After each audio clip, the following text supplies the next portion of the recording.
Voilà, merci beaucoup.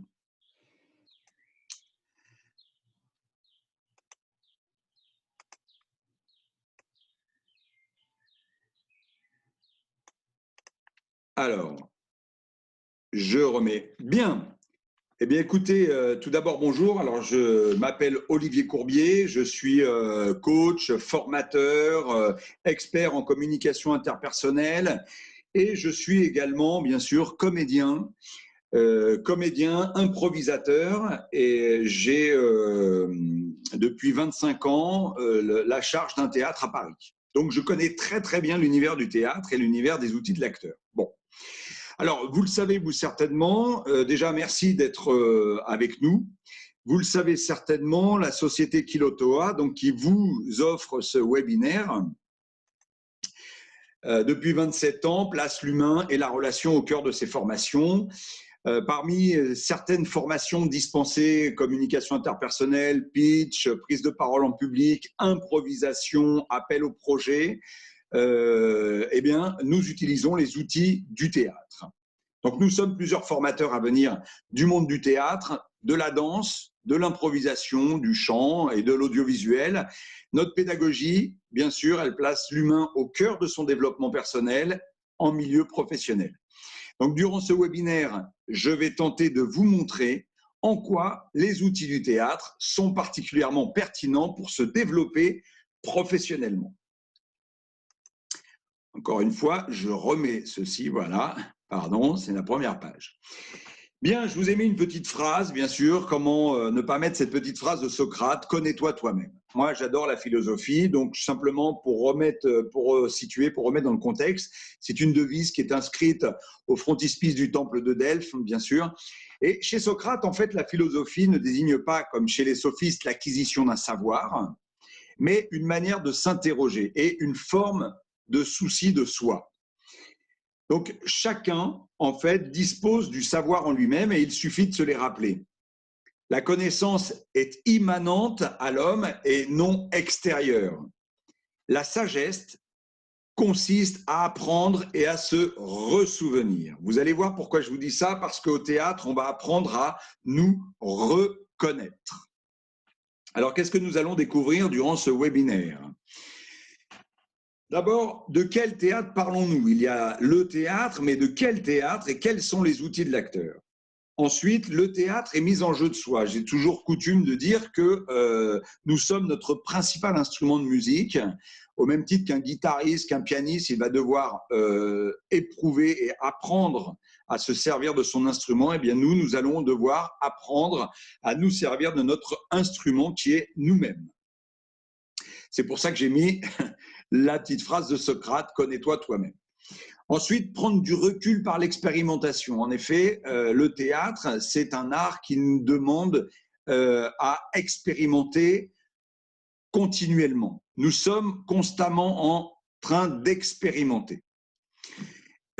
Ensuite, je vous parlerai des 5 leviers pour gagner en impact. Ces 5 leviers que la société Kilotoa a mis en place afin de se servir comme appui, en fait, pour gagner en impact dans votre discours. Je vous parlerai bien sûr des outils de l'acteur au service de notre communication en milieu professionnel. Et puis, comme je vous le disais tout à l'heure, enfin, se reconnaître par le théâtre.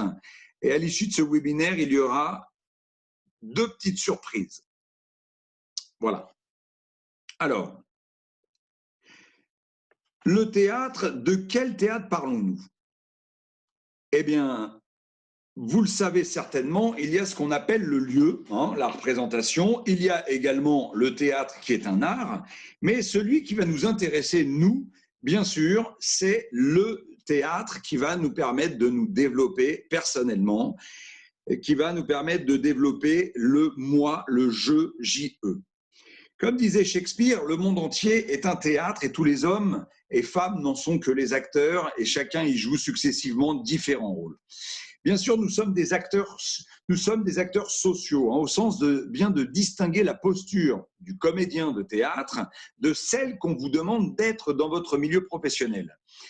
Ceci étant dit, nous sommes tous des acteurs au service de la communication, par exemple, qu'elle soit en entreprise ou qu'elle soit dans notre univers social. C'est en ça que nous parlons des outils de l'acteur. C'est pour cela que vous m'entendrez toujours parler des outils de l'acteur au service de notre communication et non du théâtre au service de notre communication. Il ne s'agit pas d'interpréter un rôle, mais d'incarner soi-même.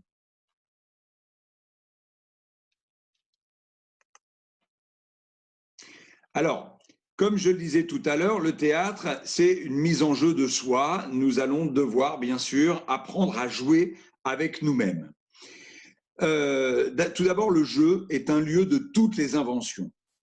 Le jeu, que ce soit à l'école, dès notre plus tendre enfance, en maternelle, en milieu primaire, au collège, et puis après, que ce soit les jeux de société, le jeu est un lieu qui incite à la création. Il inquiète parce qu'il nous amène vers des peurs, vers des petites peurs telles que le trac, et il séduit parce que, en fait, quand on joue, on aime aussi être regardé.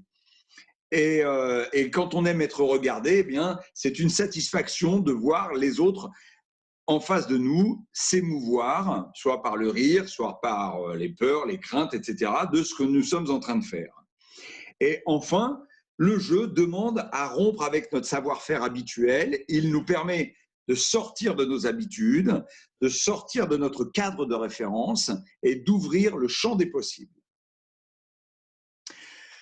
Le jeu se fait dans un espace de risque où tout est possible, parce que dans cet espace de risque, il va y avoir un cadre bienveillant et respectueux.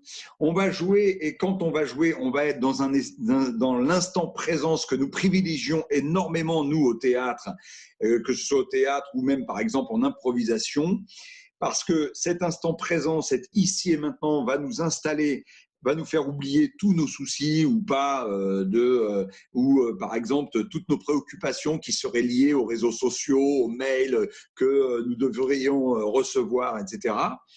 Donc cet instant présent est très important et je vous invite à lire le fameux livre de Deep Work, de Cal Newport, Deep Work.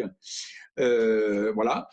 Il va nous apporter également de la jubilation, ce jeu, du plaisir, et bien sûr de la complicité, de la créativité. Et en jouant, nous allons être dans l'action. Il n'y a pas de jeu sans action.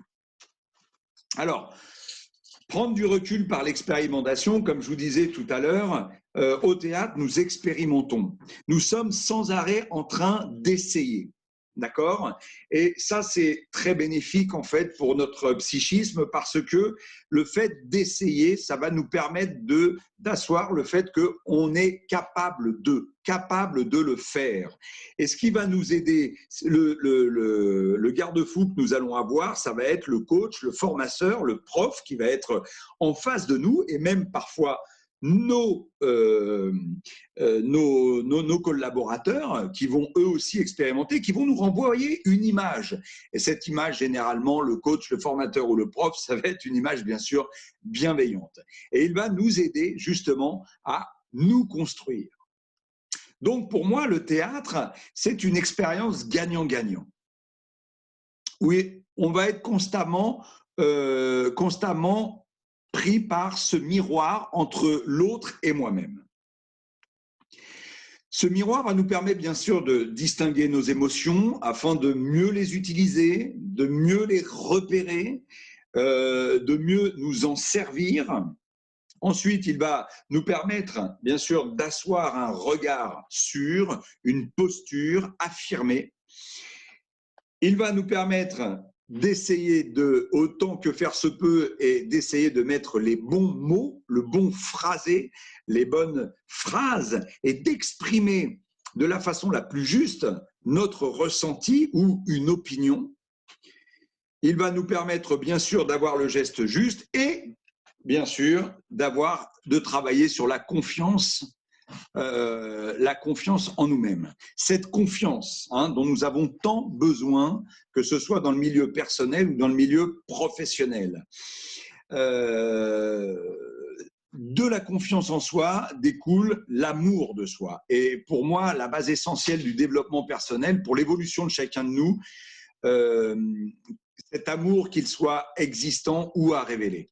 Et en même temps, moi, je me suis souvent rendu compte que pour un grand nombre de personnes, parler d'amour de soi reste souvent une notion ou un concept lu dans les livres de développement personnel. Alors, je vous ai parlé de Socrate tout à l'heure, mais déjà les premiers philosophes, tels que Pythagore, par exemple, sa devise, c'était « plus que tout, respecte-toi toi-même ». Et plus tard, Aristote aussi disait « l'homme vertueux a le devoir de s'aimer lui-même ». Les outils de l'acteur, c'est à partir de ces outils, justement, alors nous allons enchaîner, voilà. Donc, voilà, le théâtre est un art émancipatoire dans un espace de jeu défini par des règles où chacun prend sa place. Et c'est en expérimentant que nous allons agir sur notre confiance. Alors, permettez-moi de vous dire que c'est une introduction que j'ai faite avant de passer aux outils de l'acteur pour donner de l'impact à nos messages. Et je vous propose, si vous ne l'avez déjà fait, de me poser des petites questions sur cette introduction. Est-ce que vous avez des questions sur cette introduction? Justement, Olivier, il y a une petite question. Justement, je viens de répondre dans le chat. Est-ce que tu peux redire le nom de l'auteur sur le livre Sur l'instant présent? Bien sûr. Alors, l'auteur, c'est C.A.L. Newport, et qui a écrit ce livre Deep Work versus Shallow Work. Shallow Work, c'est tout ce qui va nous éparpiller. Hein.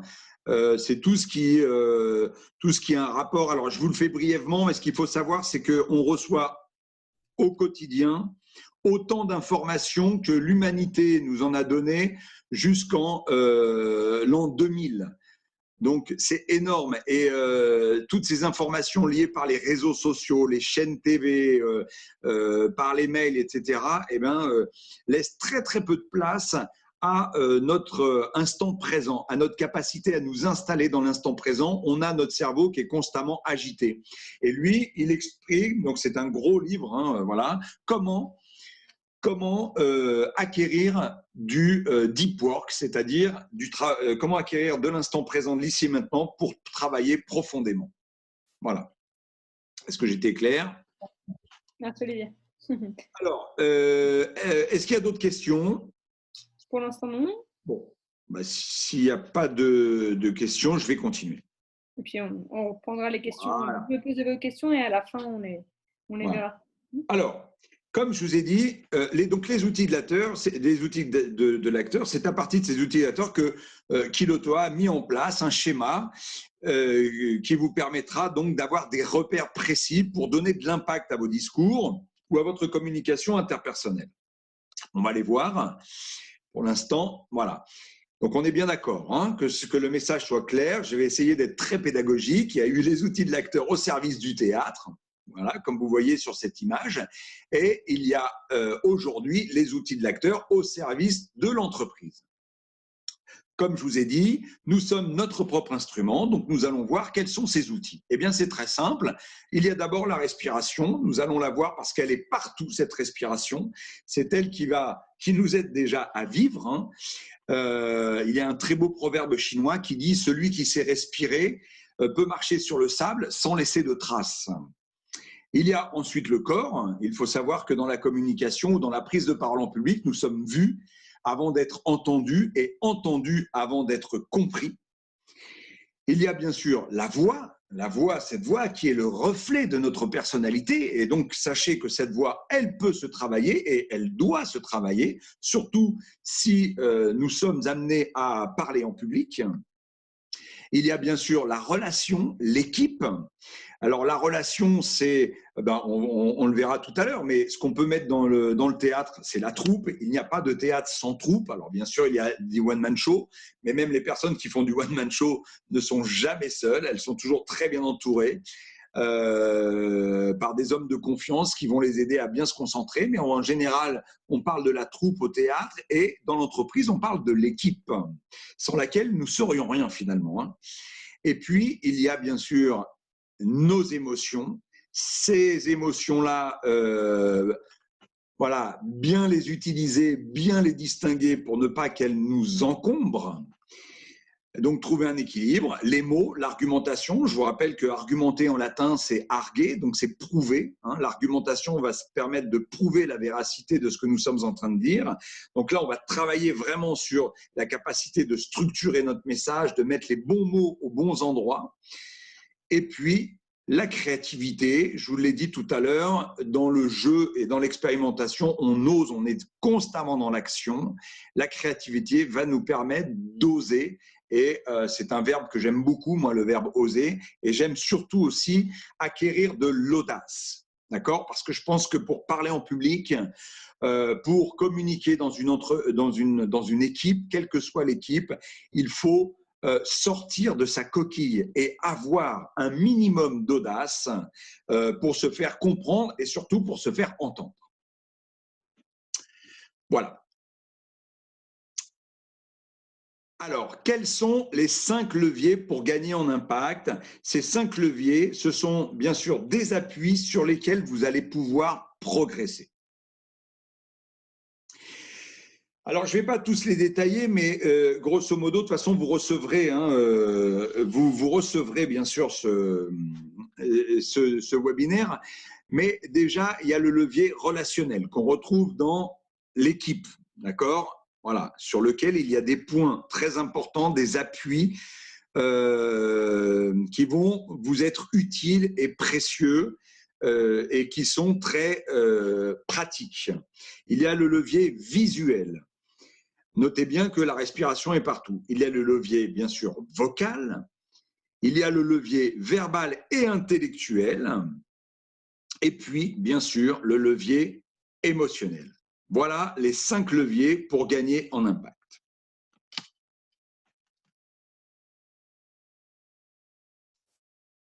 Excusez-moi. Tac. Alors, ces 5 leviers vous permettront également, on parle beaucoup de la prise de parole en public, mais moi j'ai envie de vous parler aussi des soft skills, parce que vous savez que dans l'entreprise, on parle beaucoup en ce moment des soft skills, qui sont nos compétences relationnelles. Mais ces compétences relationnelles, quelles sont-elles? Ben voilà, la conduite de réunion, la communication interpersonnelle, travailler sur la créativité, le travail d'équipe, l'esprit critique, parler en public, bien sûr, argumenter, convaincre, débattre, avoir des idées novatrices. Moi, j'ai tendance à dire, les ressources sont en nous. Et c'est pour ça qu'aujourd'hui, ce webinaire est là pour vous montrer à quel point nous sommes des êtres exceptionnels en tant qu'êtres humains. C'est que nous avons toutes les ressources en nous pour évoluer. Mais on ne change pas les autres, on se change soi-même. Encore faut-il accepter de se changer. Ce en quoi le théâtre et les outils de l'acteur deviennent pertinents dans un monde, voilà, où on nous demande de nous adapter constamment. Eh bien, le théâtre fait appel à cette notion d'adaptation. Alors, vous me direz, mais pourquoi plus le théâtre qu'une autre discipline? Eh bien, tout simplement, moi je répondrai, parce que nous jouons avec nous-mêmes et les autres, ça je vous l'ai déjà dit, sans arrêt et en interaction. Et bien sûr, ce que je vous ai dit tout à l'heure, vous avez toujours un coach derrière vous qui va vous faire des retours constructifs. Donc, vous voyez, ces outils-là sont faits pour donner de l'impact à vos discours, mais aussi dans tous les autres pour vous aider à nager, à être à l'aise avec les autres soft skills. Alors, voilà. Donc, maintenant, voyons ces outils. La respiration, vous la connaissez. Certainement, il y a 3 formes de respiration, la respiration ventrale ou abdominale, thoracique, diaphragmatique et claviculaire. Nous, celle qui va nous intéresser, c'est bien sûr la respiration ventrale et abdominale. La respiration abdominale, je vous la donne, voilà, c'est un schéma comme ça. Alors celle-ci, on la travaille en faisant du yoga, par exemple, on la travaille en faisant du chant. Est-ce que vous pouvez me dire donnez-moi un bienfait de cette respiration abdominale. Moi, tout à l'heure, je vais vous donner 10 bienfaits. Mais est-ce que vous auriez un bienfait de la respiration abdominale? Allez, dans le chat, je vous autorise à m'écrire. Est-ce que vous auriez un bienfait? Voilà, le calme, bravo. Déstressant, en effet. Relaxation, cohérence cardiaque, bravo. Donc là, on est sur des bienfaits physiologiques. Reposant, concentration, exactement. Alors, eh ben, merci beaucoup. Voilà. Aucun? Non, alors, je vais vous en donner quelques-uns. Donc, bien sûr, respirer, eh bien, détoxifie votre corps, augmente l'oxygène dans le sang. Je parle de cette respiration abdominale, hein. Augmente votre vitalité, diminue le stress et l'anxiété, améliore la posture, elle vous aide à gérer vos émotions, elle renforce le système immunitaire, elle améliore la concentration, elle améliore le sommeil et elle améliore la digestion. Vous voyez, voilà. 10 bienfaits de la respiration abdominale. Donc, pourquoi s'en priver? Et on a observé voilà, que la respiration libère. Donc nous, dans nos ateliers, on va bien sûr être très vigilant à ce que cette respiration soit partout et qu'elle soit bien acquise de façon à ce que elle devienne un outil bien maîtrisé. Alors ensuite, le corps. Le corps, sachez-le, votre corps, c'est votre premier outil de communication. Hein. Je ne sais pas si vous connaissez la programmation neurolinguistique, la PNL, comme on l'appelle, a établi clairement que tout message est véhiculé par le langage dit non-verbal, et ce, pour 93%. Shakespeare disait « Ces gestes incohérents trahissaient sa fébrilité ». Voilà, donc sachez que notre corps est notre meilleur ami et comme disait Tchekhov, il peut être aussi notre pire ennemi. Il y avait Dario Fo, prix Nobel de littérature, qui disait « Mettez un masque neutre à un hypocrite, il ne pourra jamais vous mentir ». Le corps peut vous trahir. Le corps, vraiment, va donner une impression de vous, c'est une première impression. Donc, autant bien le travailler. Alors, je vous rappelle, voilà, le corps, il peut être mou, endormi, lourd, il peut être souple, détendu, léger. Il va être tonique, c'est la posture stable et ancrée que nous privilégions quand nous travaillons la prise de parole en public. Il va être aussi excité, impatient, agité, et puis il peut être explosif, fougueux, volcanique. Voilà, on va dire à peu près les 5 énergies du corps. Et ce corps-là, eh bien, pareil, on va apprendre à l'utiliser pour justement faire en sorte qu'en milieu professionnel, en prise de parole en public ou dans n'importe quelle circonstance, face à un public, eh bien, ce corps-là ne nous encombre pas, que nous ne soyons pas là en train de refermer les bras sans savoir ce qu'on doit faire de nos mains, sans savoir ce qu'on doit faire de nos bras, sans savoir ce qu'on doit faire de nos pieds, de nos hanches. Combien de personnes dans nos formations nous disent « mais je ne sais pas quoi faire de mes bras ». Bon, ah voilà. Donc, on va apprendre à utiliser ce corps et comme ça, il n'aura plus… ce sera un corps qui n'aura plus de secret pour vous. Ensuite, la voix. Alors, bien sûr, la voix, elle donne une première idée de la personnalité et des émotions de chacun. Hein. Il y a des personnes avec des grosses voix, des personnes avec des petites voix. Et vos interlocuteurs, par ce biais-là, vont ressentir votre stress. Hein. Si vous vous avancez vers eux confiants, voilà, ils auront alors eux-mêmes confiance en vous et en ce que vous direz. Et lorsque vous prenez la parole, vous devez vous-même vous sentir légitime. Alors ça, je fais appel à un autre webinaire que j'ai fait sur la rhétorique où on parlait de Cicéron. Cicéron avait mis en place l'éthos. Hein. L'éthos, c'est l'éthique de l'orateur, c'est sa légitimité. Et donc, on a besoin de cette légitimité. L'orateur va avoir besoin de cette légitimité à la fois par la voix, bien sûr son discours, mais aussi beaucoup par la voix. Et votre parole, disait Cicéron, c'est un cadeau que l'on fait à nos interlocuteurs.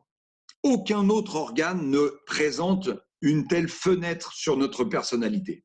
Donc, il est important de prendre connaissance avec cette voix. Voilà, sachez que nous avons une voix grave, une voix sensuelle, aiguë. Chaque voix se différencie de l'autre. Hein. C'est encore une fois une partie intégrante de notre personnalité et elle est le témoin de nos humeurs. Et parfois, nous le voyons en fait dans la rue, beaucoup de personnes ont du mal à porter la voix, ou même nous le voyons, nous l'entendons, on peut le voir dans les squares, par exemple, dans les parcs, quand il faut appeler son enfant. Il y a des personnes qui ne savent pas porter la voix, tout de suite la voix déraille, et donc ça nous amène une gêne. Et nous le voyons nous-mêmes en entreprise, parfois. Alors bien sûr, on est dans des bureaux très feutrés, il ne faut pas parler trop fort, mais je regrette quand on fait une présentation PowerPoint, même devant 5 personnes, il faut aussi porter la voix. Et il y a des gens qui n'osent pas parce qu'ils n'ont jamais testé, ils n'ont jamais porté leur voix plus loin que le mur de leur salle de bain. Donc connaître sa tessiture grave, médiane, aiguë est indispensable. Cette voix-là, elle va porter notre message. Elle va amener notre message. Et dans ce message-là, il va y avoir, bien sûr, on va travailler le débit. Qu'est-ce que le débit? C'est la capacité de parler vite, de parler lentement ou de parler normalement. Un débit va donner du rythme aussi à notre discours. Il va y avoir bien sûr les intentions. Quelles sont les intentions que je vais mettre derrière mon discours? L'articulation, l'intonation grave ou aiguë, et puis le rythme, comme je l'ai dit, le volume, adapter son volume à son interlocuteur, ce qui est très important, parce que je peux aussi parler fort tout le temps, mais du coup, je vais casser les oreilles aux personnes qui sont en face de moi. Donc, il va falloir que j'adapte mon discours et mon volume à mes interlocuteurs. Et puis, bien sûr, sans oublier les silences. Alors ça, les silences, c'est comme en musique, il n'y a pas de musique sans silence. Comme disait Paul Valéry, il y a un art de marcher, un art de respirer et un art de se taire.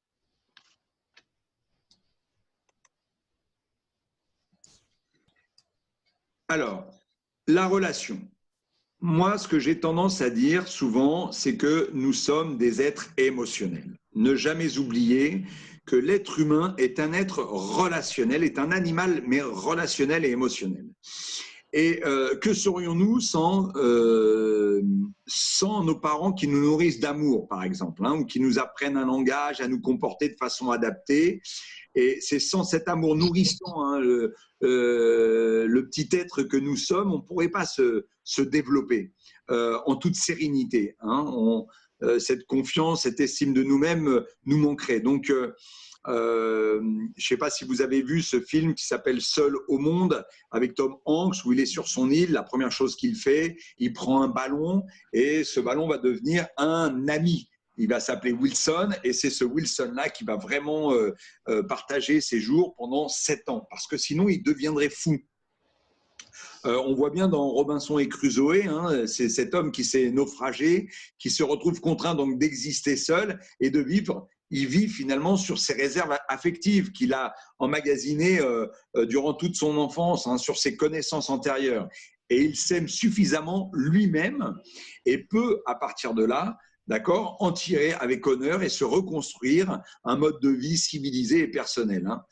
Hein. Donc, la solitude subie est très, très compliquée. La solitude choisie, elle, il n'y a aucun souci. Donc, c'est pour ça que il ne faut pas, il faut vraiment privilégier cette capacité de rentrer en relation avec l'équipe, hein, avec les personnes. Alors, cette relation, c'est quoi? C'est d'abord, bien sûr, le regard, hein, un contact visuel, comme on peut avoir. C'est ensuite l'écoute active, être dans l'ici et maintenant. Je vous ai parlé tout à l'heure de Cal Newport, de l'importance de la qualité de cette relation que nous allons mettre avec notre interlocuteur. Une relation bousculée, qui n'a pas de sens ou qui serait fait à la va-vite, forcément aurait des dégâts sur la communication. En revanche, une relation posée avec écoute, là, nous permettrait justement d'avoir une bonne communication interpersonnelle. Ensuite, il y a bien sûr l'interactivité, les échanges, hein, très importants dans l'écoute, dans l'écoute active, on parle beaucoup d'échanges, de reformulation, de questionnement, d'enquête. On essaie de comprendre la demande de l'autre. On essaie de se, voilà, on se précipite pas. Hein. Quand on a quelque chose à dire, on attend, on place aussi parfois dans des silences dans la communication. Ça peut être très important et très intelligent. Et puis, il y a bien sûr la proxémique, nous, ce qu'on appelle, c'est la distance, les distances sociales. En ce moment, on en parle beaucoup, des distances sociales, physiques, voilà. Il y a la distance intime, personnelle et publique. Il y a des personnes qui ne connaissent pas, qui ne savent pas mettre en place les distances avec leur interlocuteur. Et puis, il y a dans la relation le cadre. Voilà, donc mettre toujours un cadre.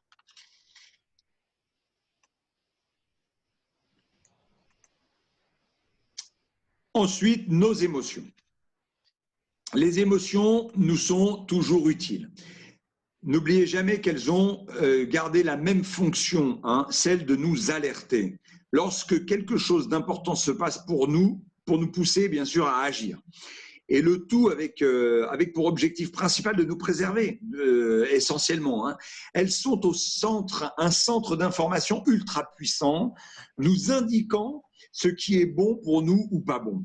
Hein. Alors donc, il y a les émotions désagréables, des émotions dites négatives, et puis il y a des émotions qui nous servent à nous protéger. Par exemple, la peur, hein, elle permet de fuir instinctivement un danger. Il y a la colère qui nous permet de nous défendre, la tristesse qui nous permet d'éviter des situations douloureuses.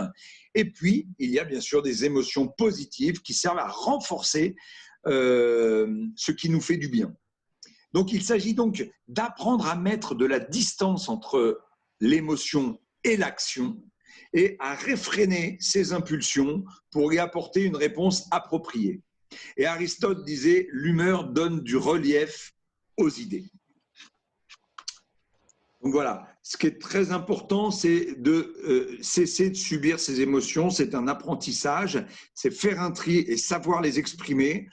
Souvent, nous-mêmes qui sommes coachs, formateurs, on a les outils pour permettre à nos apprenants de travailler ces émotions sans que la personne se fasse mal.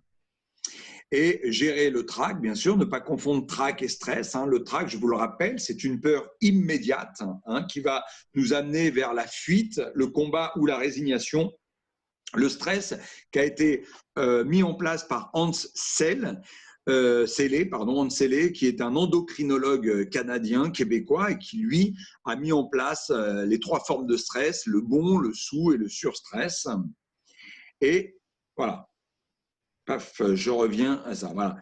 Donc, le trac, c'est vraiment, ça se gère aussi par la respiration. Et puis, bon, il y a tout un tas de techniques qui peuvent nous permettre de gérer le trac. Et sachez que le trac est universel, instinctif et automatique. Universel, instinctif, automatique. Nous sommes 7 milliards d'habitants sur Terre et nous avons tous, à un moment donné, le trac. Ça fait partie de notre condition d'animal.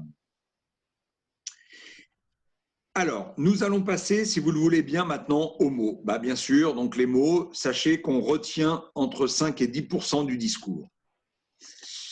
Comme je le disais dans mon précédent webinaire sur la rhétorique, il est très important de mettre de l'éthos, du logos et du pathos. Hein.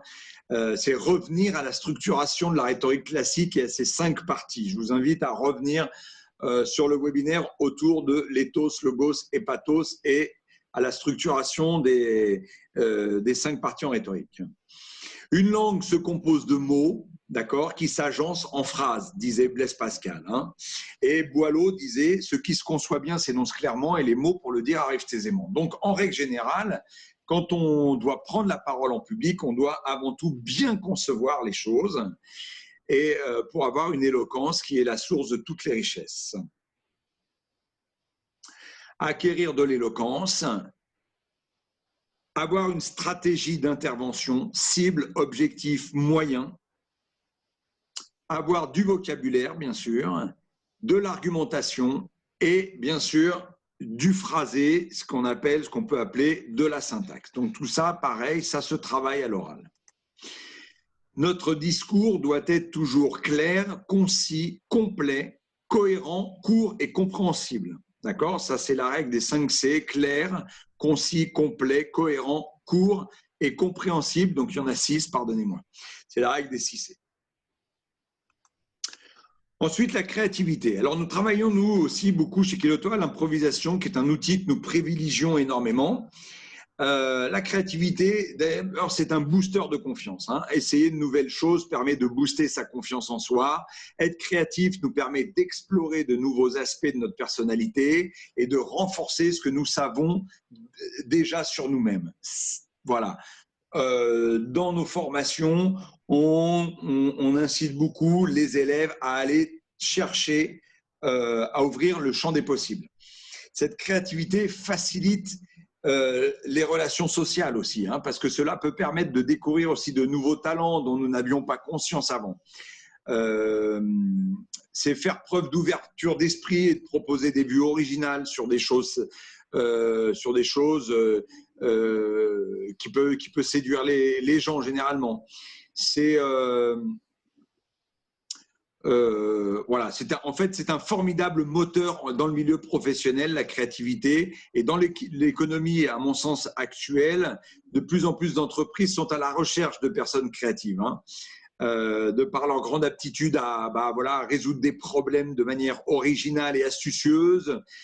Ça aide à maintenir dans la course du progrès du business. La créativité va bien plus loin que d'être capable de réaliser de belles peintures ou même de résoudre des problèmes. C'est une attitude, pour moi, qui stimule l'ensemble de votre processus de pensée. Et c'est bon pour la santé. Parce que figurez-vous que des études ont démontré que les personnes créatives ont tendance à mieux composer avec le vieillissement et la maladie. Eh oui.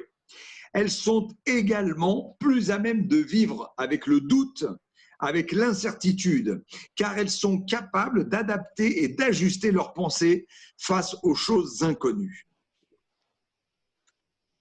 Vous voyez ? Donc ça, c'est important de le savoir, que la créativité, ça a du bon sur notre psychisme. Voilà, et ça nous amène aussi la capacité d'être dans du lâcher-prise. Et enfin, comme je vous disais tout début de ce webinaire, je vous parlais de Socrate, hein, connais-toi toi-même, et je vous disais, pardon, connais-toi toi-même, bien se connaître et pourquoi pas se reconnaître, hein, apprendre à se reconnaître, à retrouver en nous ce que nous savions déjà, mais que nous avions enfoui. Le théâtre, il ne s'agit pas, comme je vous l'ai dit, les outils de l'acteur, il ne s'agit pas d'apprendre des textes par cœur, de parler de Molière, de Shakespeare, voilà. C'est uniquement la notion de soi acteur, la mise en jeu de nous-mêmes. Alors, bien sûr, c'est dans l'intervalle entre le savoir et le savoir-faire qu'émerge, bien sûr, le savoir-être. Voilà, au travers de ce webinaire, c'est ce que j'ai tenté de vous démontrer, que grâce aux outils de l'acteur, nous allons travailler ce fameux savoir-faire relationnel, cet SFR ou ce savoir-être. Voilà.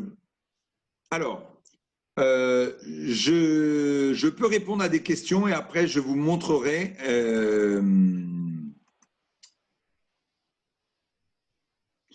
je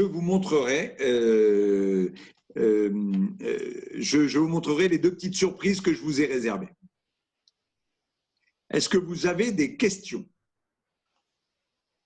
Oui, vous m'entendez? Oui, très bien, merci. Bonjour à tous, je m'appelle Alice Simo. Je suis sur ce webinaire parce que j'ai quelques problèmes de communication, je m'en rends compte.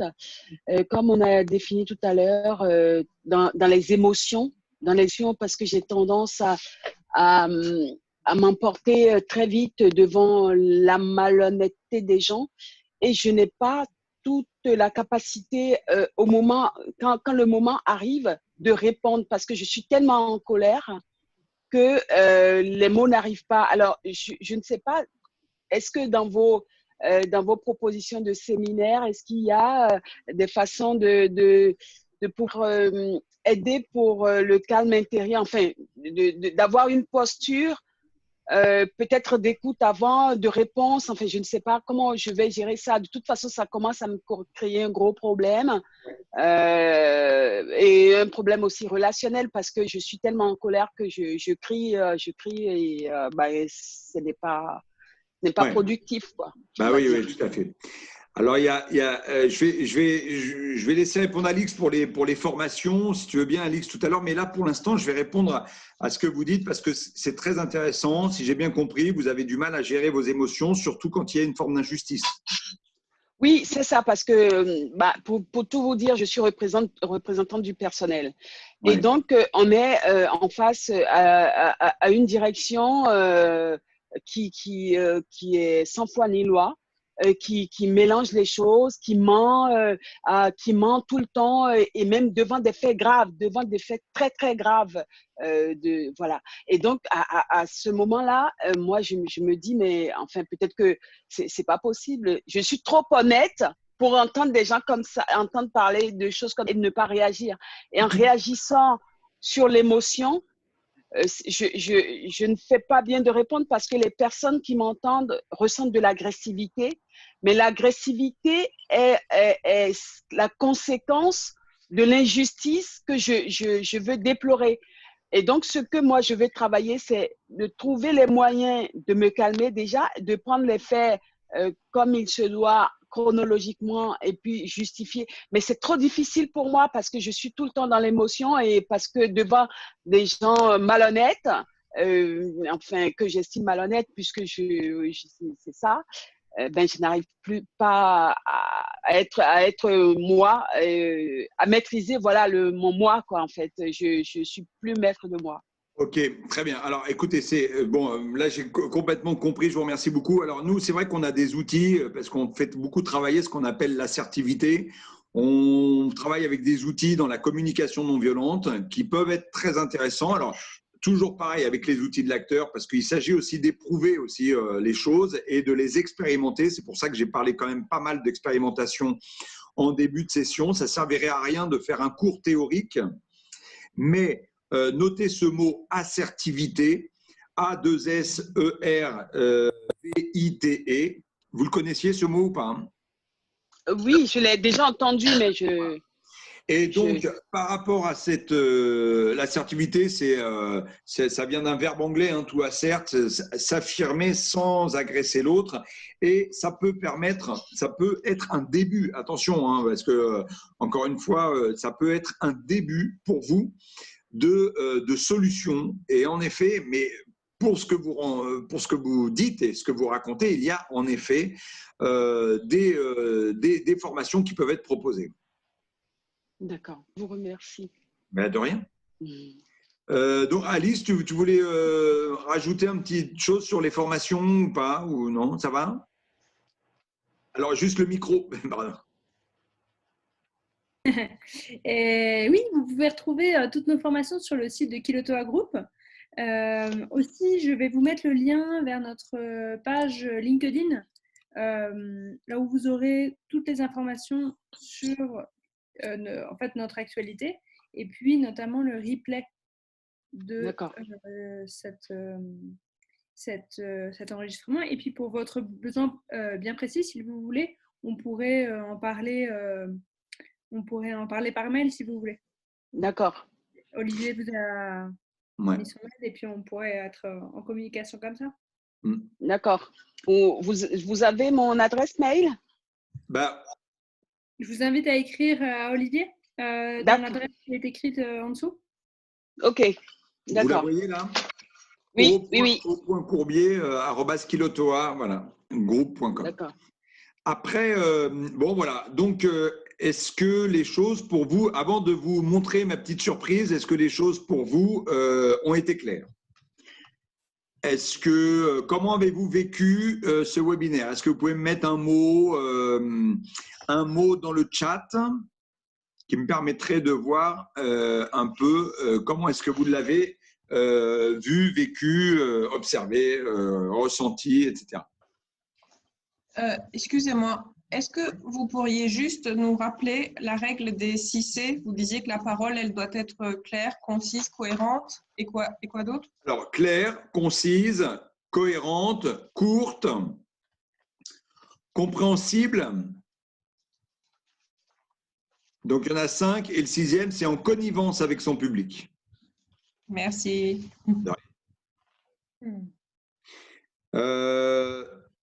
Voilà, est-ce que, voilà, intéressant, ok, il donne envie d'en savoir plus. Bon, merci beaucoup. Si quelqu'un veut bien juste mettre un petit mot, ok. Alors, je vais passer juste à ma petite surprise, hein, voilà. Prise de parole en public, quelques conseils que je vous donne. Bon, vous aurez, hein, donc, alors attendez, un autre petit message.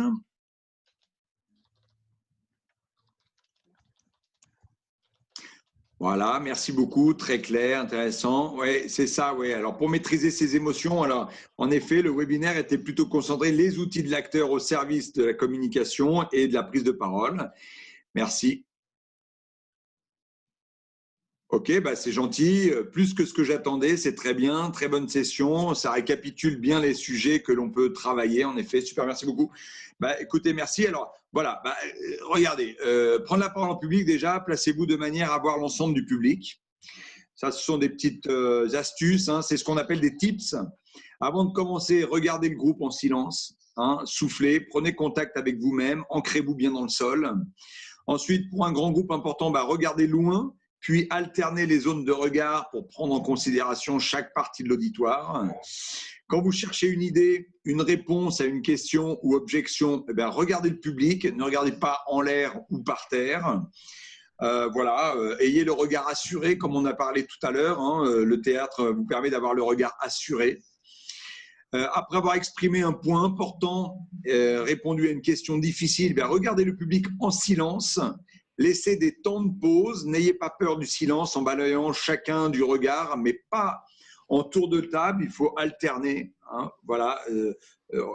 Sachez que quand vous regardez les gens et quand vous parlez en public, ben, les gens se sentent davantage concernés.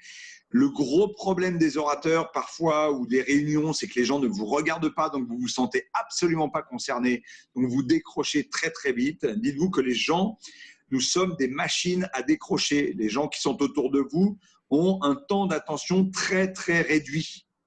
Donc il va falloir aller venir les chercher, ces personnes-là.